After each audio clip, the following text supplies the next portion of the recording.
As the dust settled on the regular season, just 2 teams in the nation remain perfect, and they will meet for the Big Ten Championship next Saturday in Indianapolis. Number 1, Ohio State, and number 2, Indiana, the first Big Ten title game ever featuring 2 12-0 teams. As you look at the numbers, 2 juggernauts ready to collide. They will literally be painting the town red next week in Indy. Brock Vereen, Ashley Adamson back with you with an early preview of the 15th annual Big Ten Championship, a historic one at that, Brock. Early thoughts? I can't wait for this. Now, my initial thought is 2 teams who dominated the ground in their regular season finales, but you have 2 defenses that have spent all year being 2 of the top defenses in the entire country. I do not see either team being able to run the ball consistently on either team, which is perfect because we have a situation where you're battling for the Heisman, whichever quarterback not just likely wins the Heisman, also likely wins the game. This is also uncharted territory for both teams. Of course, Indiana has never been to a Big Ten championship.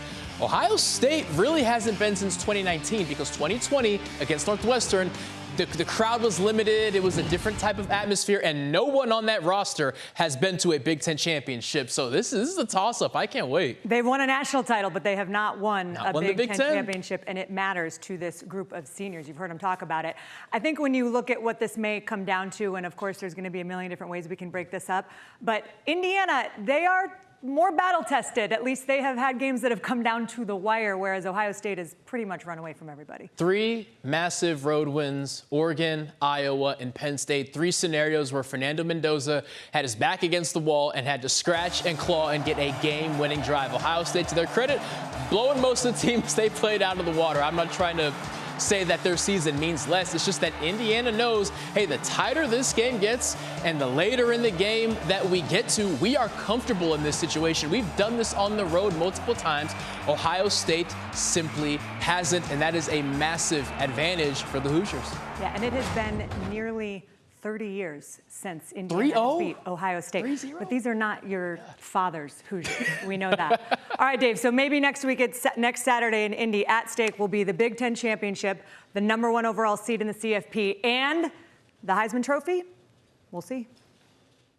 Yeah, actually, these aren't even your slightly older brother's Hoosiers. I mean, these are totally different than any Hoosiers we've ever seen. It's a 1-versus-2 game, just the 3rd in Big Ten history, guys. Wow. And the first since that famed 1-versus-2 Ohio State-Michigan game in 2006. So those guys did a great job of giving us an overview of this game. We wanted to do a deep dive, though, go position by position, break it down. Marcel's got control of the checklist, which is some heady responsibility.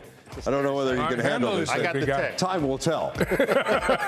We're going to go position by position. Marcel, we're going to start you off. I mean, quarterback, Ashley said it. This may be the battle for the Heisman Trophy. So you are splitting hairs as you are throughout this checklist. But who are you going with? You're exactly right. It is splitting hairs. This is kind of that pick-em position where you can't go wrong with either one of these guys.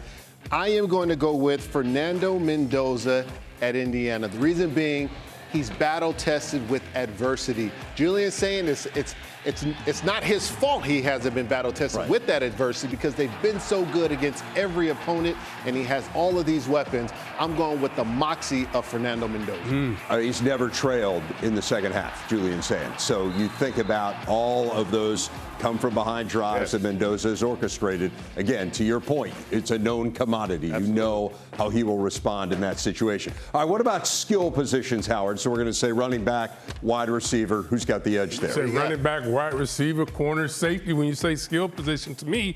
But when you have Jeremiah Smith on your roster at a skill position, for me, it is Ohio State. They have weapons. Carnell Tate. There were questions coming into this game this week, what was the health going to be like?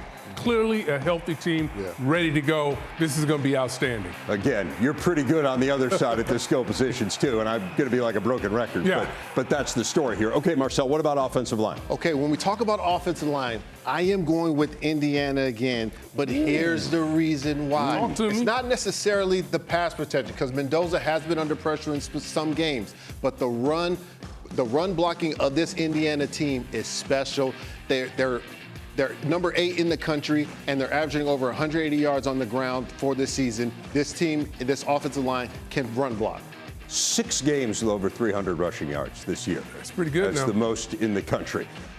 defensively, I mean, these are both fabulous defenses. We're talking about the top two scoring defenses in the country. Ohio State 1, Indiana 2 entering this weekend. So where are you going front seven-wise? Yeah, I think when you start to think about the front seven, I think Ohio State, and one of the reasons I think about it is because they have several guys, particularly at the linebacker position, who are probably going to be first-round draft picks when you talk about Reese and Styles. These guys can flat-out play. I think it's going to be an outstanding matchup when you think about what they have, Indiana on the defensive front as well, and that safe corner with Fisher.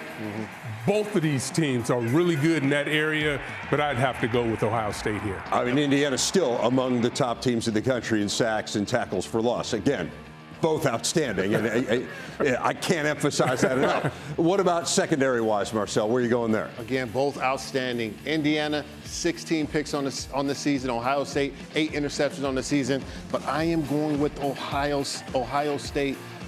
Regardless that they have less picks, they have the athletes. Probably going to have 3 to 4 first-round draft picks in the next couple years coming out of this secondary alone. You got Caleb Downs back there. So that's a good place he's the best to in the start. country. Yeah, he's pretty good. But I'll tell you that before we move on, Hans is going to show you why he is, in my mind, considered one of the best corners out there. He's going to be challenged in this game with Ohio State's wide receiver. But I'm telling you, he may lose some, but he's going to win his share of them. That is going to be a matchup to see how he fares against whoever it is that he's covering, whether it's Jeremiah Smith or Carnell Tate. Special teams, you got a feel there, Howard? I do have a feel there. And to me, it's about coverage. It's about being able to cover. So we're talking about punt coverage. We're talking about kickoff coverage. Yes. To me, these are areas where Ohio State may have a slight edge, only from the standpoint of the athleticism that they have on that roster.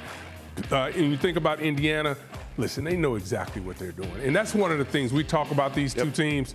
They both know what they're doing, but I'll take Ohio State in this area. I will say this, Nico Radicic, kicker for Indiana, hasn't missed a field goal. Solid. Yeah, he's really good. Definitely a weapon. Intangibles, you can go wherever you want to go with this, Marcel. I'm going to tell you exactly where I'm going. Yeah. It's Indiana, and it's Coach Sig. Coach Signetti and the moxie that he has, the leadership that he has, the buttons that he pushes for his team. They are ready for any and everything, and no one's proven that they've outcoached him. But hold on. But hold on. The fact of the matter is, too, they believe that they're supposed to win this football game. No matter what any of this looks like, they believe that they should win this football game. I think the specialness of the day favors Indiana, too. Remember, you've got the basketball game against Louisville at Gamebridge. You're going to have Hoosier fans so fired up for this day. It is going to be special. Yes, it is. Yes, it is. All eyes on the big team. And by the way, there's no way we're picking teams today at all. Absolutely not. Just giving you a little thought about what we think. 4 check marks and 3 check marks. That's all we're saying. Like your third, by the way. I just want to make sure. Okay. Just giving the people what they want and making sure we don't get big up on Twitter. By the way, Marcel, there's a lot of variation in those check marks. Not consistent.